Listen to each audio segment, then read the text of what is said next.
Hello, welcome to Jalvi and Shula. We've started this series to take you guys through a home ownership journey. Shula and I, we both immigrated to Australia almost a decade ago. More than a decade ago. More than a decade ago. There's going to be a lot of personal journey and personal details in the video later on, and you're welcome to keep watching, but we're going to start. Yeah, there's a lot of emotions in this video. A lot of language, a lot of words. A lot of content. But in the beginning of the video, we wanted to touch base on all the important points. So if you're short on time, you're welcome to just watch the first piece of this video and leave the personal part.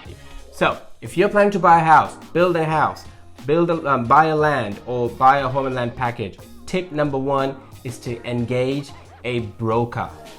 Before you can even think about purchasing. First step. Very first step, you have to engage a broker. Why? Before you can make a big financial purchase, you have to understand your financial situation yourself. How much can you borrow? How many banks are willing to offer you a mortgage? What is your current financial state? Do you have all the documentation? How long will it take for your pre-approval or the actual approval? Yeah. Also, are you eligible for any grants? First home buyer. Can you say money? Yeah. Grants. Because that's additional money, free money from the government. As a broker, they give you a selection of lenders. We get to use that broker to reach out to A, B, C, D, E, all different financial institutions. And based on our individual situation, they can provide us with multiple lending options, varying interest rates, varying charges, right? So step number one, engage a broker. After understanding what you can or cannot afford, the second factor would be the location of where to buy, where to build, where it is like geographically, where is it positioned, how close is it to work, how close is it to public transport, how close is it to freeways, how close is it to your points of interest, friends and family, and really understanding, or if you have kids, where's the nearest school? Things like that. Yeah. Like, do you have to travel half an hour to get to the shops, or, is it just around the corner? Yeah. The location is important because eventually it will help set up your lifestyle. If you're close to friends, it adds that convenience. If it's the perfect location in all other aspects, but it's far from work or it's far from friends and family, then you know that these are things that you're unconsciously distancing yourself from. Yeah. Or you need to accept it. If you're okay with it, at least you know what the consequences are of picking this piece of land. And the second aspect of location, I think, it's the climate. How hot does it get? How cool does it get? That will also dictate the build of the house and different things of where you're placing rooms and so the climate of the region. And the third thing is the feel of it. Are you building a house for your family? Do you want it to be family oriented? And therefore, do you need access to parks? Do you need a bit of a playground? What is it? For your kids, is it a forever home, or is it just buy now, live for 5 years and then move on? Yeah.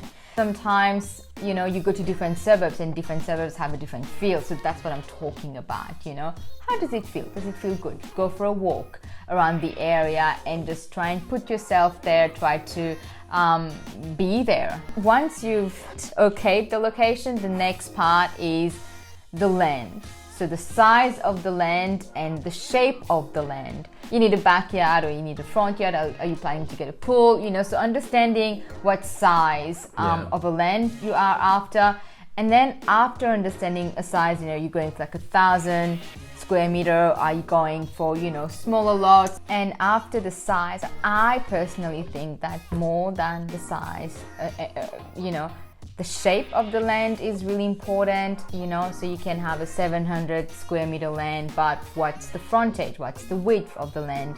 What's the length of the land? If you're wanting to go with volume builders, they have pretty standard plans where they've got a minimum lot width and a minimum lot length as well. And if you don't fit into those criteria, you have really limited options and you might have to actually get a custom builder. And there the costs are significantly more. You know, Just we goes don't know. We don't know how much more, but it is. But we do know it obviously is expensive. Yeah. Like it's not, you know, as affordable or as value driven as volume builders are. And it's very important that when you make these decisions, you understand that your land also comes with factors like orientation. What direction does the front of your land face? The opening, the front door. Let's just say your land faces west side, you know. Is that going to be a problem when the, you know, sun is basically setting? The sun, the light, the heat is going to blare through your front door and your window straight into your bedroom if that's the first thing in your house. And how do you manage that? How do you get light in your backyard? Where do you put little things like, you know, your clothesline? Or where do you want your living room to face? Would you get sun in there? Would you have natural light? Would you have enough of it? Orientation really matters than what the actual piece of land looks like. Let's just say engineering plans. Yeah, 2 words. you know, engineering plans. Look at your engineering plans. That tells you, you know, what the exact dimensions of your land is. What's the frontage? What's the easement catchment like? What's the actual volume like? And what's the fall of the land like? If your land actually slopes a lot, let's just say for example a meter, some of the volume builders just won't touch it. Costs, yeah, they're just not going to do it. They're not going to build with you because the site cost for that land just goes too high. And then if it's like a, say, marginal sort of fall, they will work with you, but there's going to be significant site costs because before they can start building, they'll have to flatten the land. And if your land is somewhat flat, of course your site costs are going to be in, you know, somewhat reasonable range. And after the site cost level is done, you know, you have things like BAL, which we learned when we purchased our piece of land. Check your BAL ratings. Basically, if you're in a bushfire region, bushfire attack level, bushfire attack level. Yes. I think that's where it is. We think that's where it is. But the higher the BAL rating, the more money you have to put towards getting better material to make sure in case of a bushfire, your property is well prepared. And that can just push up your costs considerably. Even by 6 figures. Yeah. We have seen people who didn't check their engineering plans, didn't check their slope, didn't check their fall, didn't check the BAL ratings, and ended up with a huge surprise. And we're not talking about $5,000-$10,000. It can really make or break your decision. Yeah, and with that, the final thing would be once you've selected your land, check out when it's actually going to title. Yeah, when are you getting this land? Yeah, so that was again on a very high level. So number one, engage a broker. Once you have your financial position clear, look at the general area where you want to build, where you want to buy a piece of land. And after that, it's more about the land itself. And also one thing we didn't mention is design guidelines. Does the estate dictate how big your house needs to be, or what the house needs to look like, what materials need to be on the facade?